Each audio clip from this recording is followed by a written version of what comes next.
FIA کا کہنا ہے کہ سعد رضوی کے نام پر 95 یعنی 95 بینک اکاؤنٹس ہیں، جبکہ 15 بینک اکاؤنٹس سود پر مبنی ہیں، اور TLP کے زیر انتظام 61 مدارس ہیں۔ یہ ڈان نیوز نے جو ہے اپنے آرٹیکل میں یہ جاری کی ہے خبر، لیکن مجھے تو یہ قلم فروشوں کی سمجھ نہیں آ رہی، اور اس پر حیرت بھی ہو رہی ہے کہ سعد رضوی کے گھر سے کروڑوں روپے ملے اور خود ہی دعویٰ کر رہے ہیں کہ ان کے 95 اکاؤنٹس بھی ہیں۔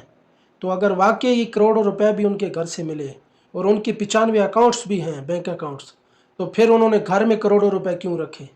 کروڑوں روپے کی مالیت ان گھر میں درازوں میں الماریوں میں کیوں رکھی جب ان کے نام پر 95 بینک اکاؤنٹس ہیں تو؟ اور دوسری بات، اسٹیٹ بینک آف پاکستان کی پالیسی کے تحت کسی بھی مدرسے یا مذہبی جماعت کے سربراہ کے نام پر کوئی ایک اکاؤنٹس بھی نہیں کھولا جا سکتا اور نہ ہی وہ کھلوا سکتا ہے۔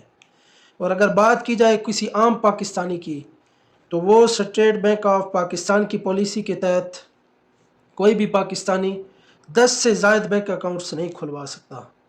تو یہ سوال ہے، اور اس کے ثبوت بھی پیش کیے جائیں کہ پھر سعد رضوی نے 95 اکاؤنٹس کیسے کھلوا لیے، جب کوئی پاکستانی بھی 10 سے اوپر اکاؤنٹس پاکستان کے اندر نہیں کھلوا سکتا، تو سعد رضوی نے 95 اکاؤنٹس کیسے کھلوا لیے؟